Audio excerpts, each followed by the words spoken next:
All right, guys, what's going on? Welcome back to the Everything College Football Podcast. Today, me and Nick here doing our 2025 preview and prediction for the Georgia Tech Yellow Jackets. Looking at this coaching staff: Brent Pry, 16 and 21 in 3 seasons as head coach; Buster Faulkner, third year on the role of offensive coordinator; and then Blake Gideon will be the new defensive coordinator. Looking at this offseason, 33rd ranked portal class, top 25 high school haul. They went 6-7 last year, losing in the Mayo Bowl, but they beat Miami. Should have beat Georgia, and in every other loss, they played everybody incredibly closely. So this was a very good football team last year. Everything started with the offense. This is a group that I loved watching last year. I thought they had great run game variety. I thought they had nice playmaking. They seemed to play the game just the right way entirely. So even though the numbers aren't exactly eye-popping by any means, I still graded this offense fairly high.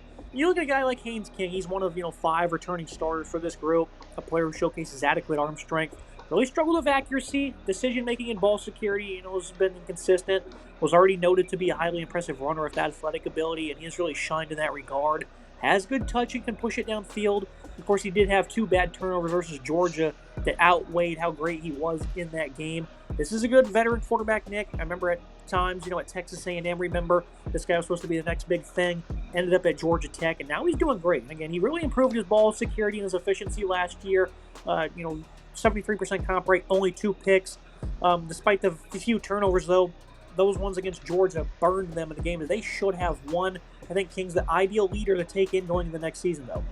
Honestly, Haynes King turned himself into a very strong and steady starter for Georgia Tech. I think he's really found himself in a perfect spot. I think A&M was probably a bridge too far for him. He settles himself down a little bit, goes to Georgia Tech, where I think he's a little more comfortable, able to develop the offense around his skill set and be really strong for this team. 73% comp rate last year, I think, was really solid, impressive. He was able to protect the ball, really avoided putting the ball into harm's way. 2,100 yards passing was a really impressive mark as well. 14 touchdowns was pretty good with 5.2% TD to pass ratio. Then he also had 2 interceptions last year, an incredibly low number, a 0.7 interception percent ratio, so a very impressive number in that regard as well. But the turnovers were costly ones for him last year. Also, his legs are a very key part of this offense. 125 attempts last year, 587, 4.7, and 11 scores are all very impressive. 54 yards per game on the ground for him. He's a dual threat quarterback, but also is a really steady hand as a pocket passer. I think there's really good balance in his offensive game in terms of running the ball and passing the ball. If you're a Georgia Tech fan, there's no quarterback really right now at that level that you would want under center other than Haynes King. I think he's a phenomenal leader for this team, a guy that's a really good veteran presence, has been around college football. He's accurate, getting more comfortable in the pocket, and is really lethal with his legs. This really bodes well. He's a top 10 quarterback in the country for me, and I think he can really step up and be a strong leader for a Georgia Tech team with high aspirations. I said he had 2 turnovers against Georgia. It was just 1. It was that fumble late in the game. But it's important to note they did miss a couple of games, and he also returned and played a few with a shoulder injury, and he was still able to be great. He was not able to throw the football against Miami, and they were able to win that game just because of the variety of play calling, the ability for him to show great command of this offense. So that's highly impressive for him to beat a top-tier opponent like that with a bruised-up shoulder. Very impressive stuff. You look at running back Jamal Haynes. This is a guy who's a strong, powerful runner, used on a lot of outside zone runs, has shown good ability to stop on a dime and change directions quickly. Shows some good burst. I'd like to see him handle larger workloads, though. 5'9", 190. I think he's capable of that. Kai Halsley, coming off of 1,900 yards across 2 seasons at Penn. 5'10", 205 pounds. He was a great player for them. Right-year freshman Traylon Maddox, 210 pounds, saw only 2 games last year. He's going to compete with Chad Alexander, who was the team's 3rd leading rusher last year. I think overall this is a pretty good room for Georgia Tech. And, of course, you throw King's legs into the fold, and there's plenty of options. Yeah, it's a phenomenal room once you throw in King's legs and his opportunity to be an effective weapon on the ground. Jamal Haynes is a great number 1 back, one of the better backs in the ACC and the country as a whole. I love what he can do, just under 1,000 yards rushing last year, 5.6 yards per attempt, 9 touchdowns. He had 72.6 yards per game, also had 166 yards and 3 scores on 28 grabs. So he's involved in the short game passing as well. So, 12 total touchdowns for a back there I think is really impressive. He can probably get up to 15 total touchdowns this year and over 1,000 yards on the ground.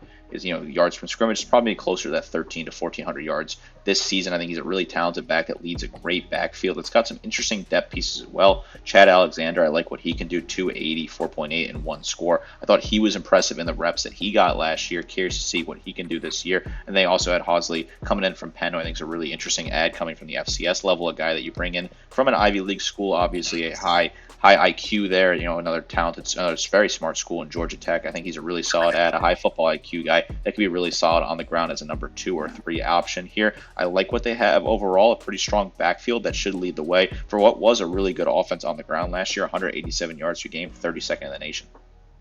Now you look at this wide receiver group for Georgia Tech. They lose their top guy in Eric Singleton, but they replace him with Eric Rivers coming over from FIU, one of the top pass catchers in the country. Lots of speed and playmaking. He had 295 yards and 3 touchdowns last November in a game alone. He's going to be a good outside pass catcher. Malik Rutherford, a nice veteran in the program, coming off back-to-back 500-plus yard seasons. He also had 62 receptions last fall. Dean Patterson also arrives from FIU with 1,400 career yards, nearly half of those coming last season. Raheem Smith comes over from Bowling Green. He had 2 80-plus yard games across the final 3 last year, so he's hoping to ride that momentum into 25. Redshirt sophomore Bailey Stockton had some solid games last year. He and sophomore Isaiah Kenyon will look for more time in the rotation. Pretty good group here for what they want to do. They have speed and playmaking. They don't have to have too much depth because this is a run-oriented offense, Nick. They just need consistent playmaking, and that's what they were able to get at the top of the receiving core last year. And Rutherford and Rivers, they're going to lead to more of that this upcoming season, so I like what they have. Losing your top wide receiver, ended up transferring to Auburn, is obviously a tough pill to swallow, but I think they really have a solid room here. And then they replace him with a similar player in Eric Rivers who could be just as dominant. Rivers was really good last year at FIU. Almost, over 1,100 yards receiving, almost 1,200 yards receiving, 18.9 yards per grab. So he has a really high volume productivity there. 12 touchdowns for him. He's a big deep play guy. He really broke out last year after having only 370 yards receiving and 2 scores in 2023. So he developed a lot. He ended up turning into a really strong asset for FIU. I think he's a really good player they add. I think they can use him in a variety of different roles here in Atlanta. I think he'd be really solid for this team. Malik Rutherford's a great player to return. 700 yards receiving for him last year, 3 scores. Pretty solid numbers there. I think he's a good asset. Bailey Stockton was not bad in his reps either. 200 yards receiving, a touchdown for him on limited grabs. And Isaiah Kenyon was also okay. He had under 100 yards, but he's a guy that got a limited amount of reps. He should see some more reps this year. I like this wide receiver room as a whole. I think they have a lot of key pieces here. Dean Patterson they bring in who could be solid. Raheem Smith may not be bad either out of the portal. Overall, I like what they have here. This is a pretty strong unit. Maybe they won't be so strong in the deep ball, but overall, I think they have some solid assets, some solid speedsters, and some good players in the slot as well. A strong wide receiving room that balances out what is a run-first offense. Now you look at the offensive line. Ethan McKinney, 6'4", 310, is going to step into a starting spot at left tackle. Played 5 games late in the year and really wasn't all that good, though, when pass block was showed some consistent pop in the run game. Left guard gets back Joe Fasili, who was a pretty good pass blocker. Right guard's also going to get back its starter Keelan Rutledge, who was great all year long for them. They're going to see a new face at center in Harrison Moore. Really impressed as a swing left guard late in the season. Right tackle added 2 transfers to the battle in Will Reed, who allowed 10 sacks in 2 years. And then Malachi Carney from South Alabama, 6'4", 315, who was a far more consistent player this past season. I think this is a good offensive line here. Nice size. They do a great job in the run game. They allowed only 9 sacks last year. So none of these guys are going to be, day one NFL draft selections or anything like that. But for, again, what they want to do, they have the size and they have guys that play the game the right way. So this offensive line is certainly one of the better ones in the conference. Yeah, I like this O-line a lot. I think it's really solid. McKinney coming back at left tackle is a good player to get. Harrison Moore going to play center this year after playing in guard last year. He was a really solid asset there. I think he'll be strong in the center. Joe Fasuli was really good in his reps at various positions as well. Will Reed comes over from Princeton, another Ivy League add on this offense. Guy that's got some solid high football IQ. Malachi Carney is a really solid asset at right tackle, potentially as well. He comes over from South Alabama, where I thought he was really productive last year, particularly in pass block, which they kind of need some help there on that right side. Keelan Rutledge, I think, is a good right guard. Benjamin Galloway's battling him. He's not a bad asset either. Overall, I like this O-line a lot. One of the better ones in the conference. A steady unit that will be really good in pass block and run block. Look at the offensive verdict. The Yellow Jackets are one of the toughest offenses to defend in America, is what we saw last year. They can grind you out with a variety of run plays. They can burn you with explosive runs or passes. The offensive line doesn't make many mistakes, and of course, they're not going to hit you with flashy names, and without King at full health, they certainly struggled. This is a highly impressive group. Buster Faulkner, Nick, gets so much credit for being one of the best offensive coordinators in college football last year. The variety of play calling, he mixes it up with downhill misdirection run plays. He knows when to pull the trigger downfield with a pass play. This guy probably should have won the award for top assistant in the country, because he was just so good last year when I watched him. The Miami game speaks volumes. Duke, North Carolina games. I know the offensive numbers weren't highly impressive. The Georgia game, for example, but against the top-tier opponents, Nick, they really gave them issues. And if King was healthy for the Notre Dame game, I certainly wonder how that would have played out. Great offense. I give them an A despite not having flashy numbers, not even hitting 30 a game last year, just because of that aspect of the play calling. And everything they want to do, they run it to a T. Yeah, I like the offense a lot here. I think this is a really strong unit that was good last year, will be great again this year. I like what they have on the ground. I think the rushing attack is one of the best in the nation when you include Haynes King, who I think is a really steady quarterback, who's a very accurate passer now. He's upped his comp rate significantly and got really comfortable in the pocket. He protects the ball, does not put it into harm's way, which I think is really positive to have in your quarterback.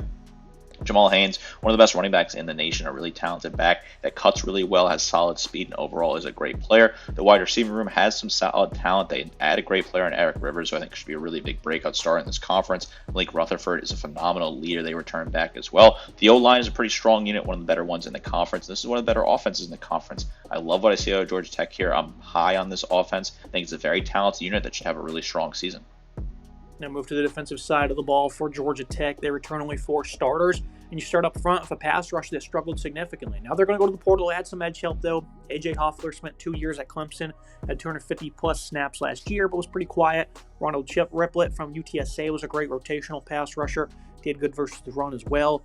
Braden Manley had 9 sacks for Mercer last season. He did miss 11 tackles.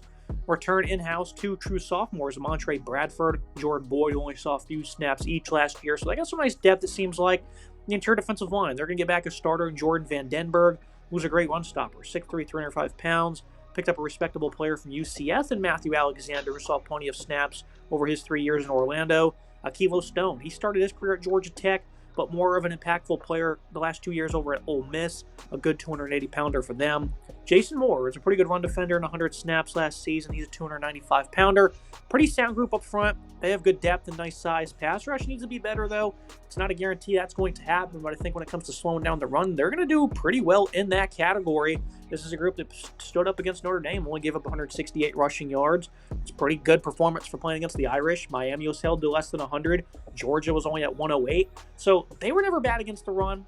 Only gave up 2 games of 200-plus yards last year. That was to NC State and Amari and Hampton in North Carolina. Games they both won. So this run defense is really good.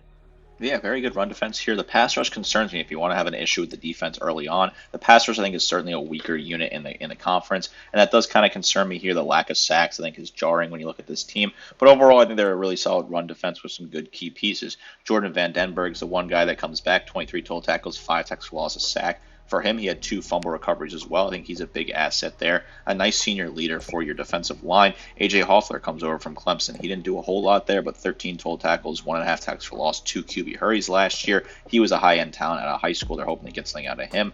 Matthew Alexander was solid at UCF. He's from Buford High School in Georgia, so a really talented high school that produces a lot of great players. 35 total tackles, 4 tackles for loss, 3 QB hurries for him last year. They're hoping he can find a way to be really solid. He's a big guy at 6'3", 300 pounds. Ronald Triplett coming over from UTSA, 23 total tackles, 5 tackles for loss, 4 sacks, 2 QB hurries. He was really solid for the Roadrunners last year in what was a great defensive line. Akil Stone was solid at previous stops at Georgia Tech. Wasn't really that great at Ole Miss last year. He ends up back at the program, 15 total tackles, 2 tackles for loss, 1.5 sacks. Did have 4 QB hurries in 2023. A nice player to return back in the fold. Braden Manley from Mercer, they're hoping he could be a solid guy that makes a jump up from the lower tier levels.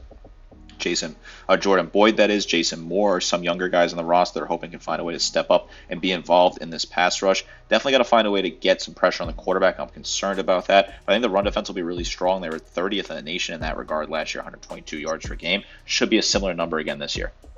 Look at the middle of this Georgia Tech defense. Kyle Eford's back after being a really good playmaker for them for 2 years now. Bit of an old school linebacker with his intensity and aggression. Didn't exactly stand out, though, in any one area last season, but he was an efficient tackler, and I thought he was good in coverage.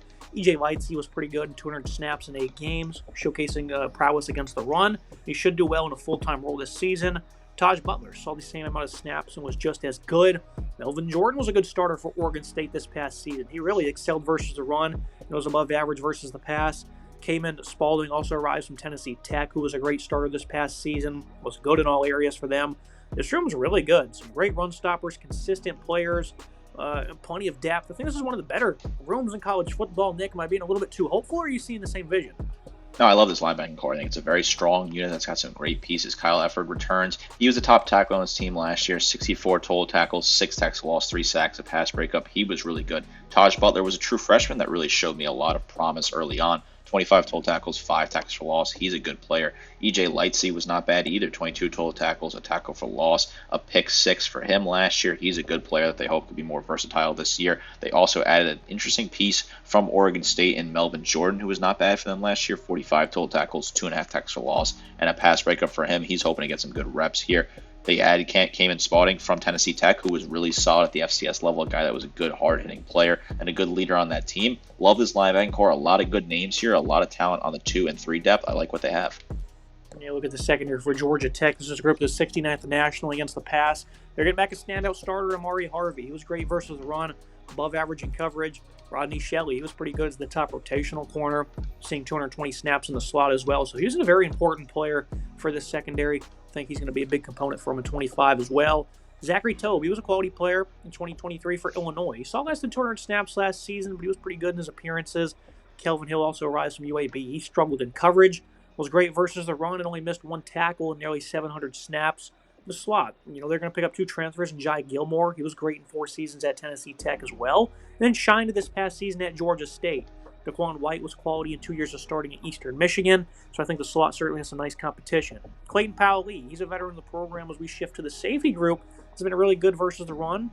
Wasn't consistent in 2024 in coverage, though. I think he's a great player here with versatility. He's a top-tier leader. Omar Daniels saw nearly 500 snaps last fall and was also really good versus the run. Less than desirable in coverage, though. Savion Riley, he comes over from Vanderbilt. His quality safety back in 2023. Didn't see the field really at all for Colorado last season, so he comes to the ACC to try and make some waves. The secondary is not as strong as it really last year. They only had 5 interceptions. The better passing attacks put up big yardage totals against them. They were quite sturdy against most opponents, though, and I think they're certainly going to improve in 2025. This is another group where I'm pretty happy with the depth, at least at corner. And I think at safety, they have 2 seniors that you can lean on, and I think the slot's going to have impressive competition, so I'm pretty happy across the board. Yeah, I like the secondary unit. It's a solid unit overall. I think it's got some high upside potential here. Maybe you're a little bit bullish on some of the positions. It's certainly a cornerback, but overall, I think this is a good unit. Starts with Amari Harvey, who was solid for this team last year. 63 total tackles, 3 tackles for loss, a pick, 2 pass breakups. Clayton Powell-Lee was not bad. 53 total tackles, 2 tackles for loss, a sack, 3 pass breakups for him. Omar Daniels, 49 total tackles, 3 tackles for loss, 3 pass breakups. Pretty good numbers there. You look further down the depth chart, Rodney Shelley, 19 total tackles, 5 tackles for loss, 4 pass breakups. He was okay. Zachary Tobe was good as well, 17 total tackles, 2 tackles for loss, 3 pass breakups from him. You went to the portal and added a bunch of different guys here that were solid. Jay Gilmore comes in from Georgia State. He was good for them last year, 53 total tackles, 2 tackles for loss, 2 picks, and a pass breakup for him.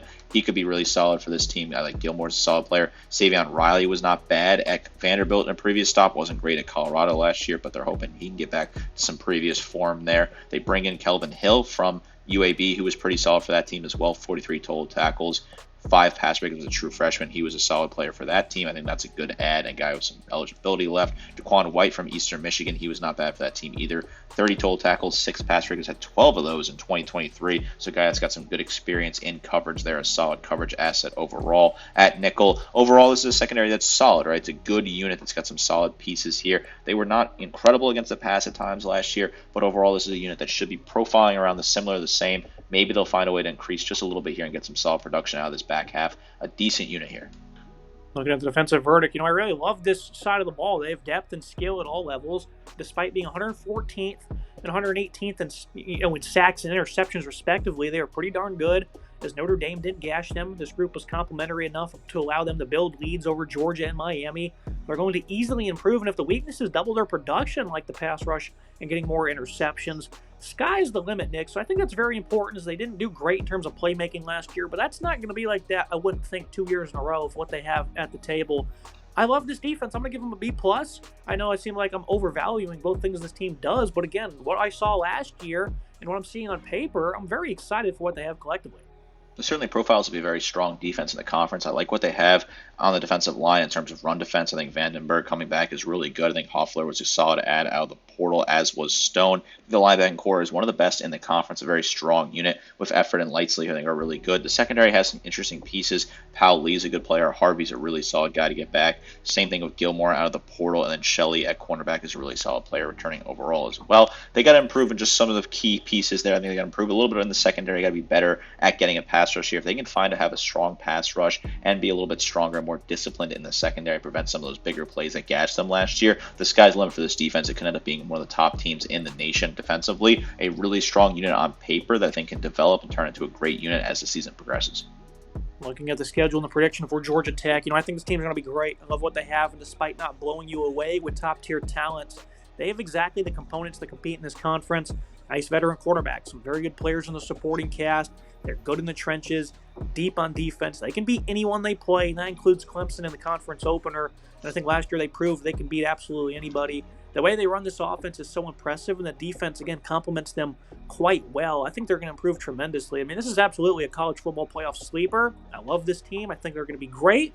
They can get off to a head start beating Clemson, Nick, early on in the year. That is a game they can actually win. There's no joke about that. And if they do, you're probably going to see them in Atlanta. And that's major. You can lose your conference championship game, and you can still make the CFP. I think that's the beautiful thing about this new 12-team, expansion. So this is a team, Nick, that can absolutely compete. Of course, they play Georgia. I think that one's in Mercedes-Benz Stadium. If they beat Clemson, go ahead and pencil them in for the playoff. If they don't, they still have a great opportunity as well, because this schedule is really not all that difficult. But those two top 5 opponents certainly are going to do wonders for that strength of schedule. And the strength schedule will be phenomenal for this team come the end of the season, because they do play those two key opponents in Clemson and Georgia, baked in with their rivalry with Georgia. They took Georgia to the limit last year. There's no reason why I don't think they can take them to the limit again this year, considering Georgia has some question marks and some deficiencies, while Georgia Tech improved some of the areas that they were weak last year. A very key game going down on Thanksgiving weekend. I think they'll struggle against Clemson in the conference opener, but maybe they find a way to get some momentum at home and win that matchup. I think they'll beat Colorado on week 1 on the road. That should be a pretty solid opportunity to open the season. I think they're going to lose to Duke as well. I think that's a very talented Duke team, tough to play on the road in Durham. But outside of that, the schedule is pretty light. Maybe your next toughest game is Pitt. I think that's a team that people are pretty high on, but there's still some question marks there. Syracuse, maybe that's a tough game up. Playing them at home, maybe they get some juice coming in there. But overall, this is a schedule that I like. I think this schedule is pretty manageable. The road trips aren't anything daunting. At Boston College, at NC State, at Wake Forest, I think those are all games they comfortably win. The talent they have. I love what they have at quarterback. I love what they have at running back. I think the O-line is pretty solid,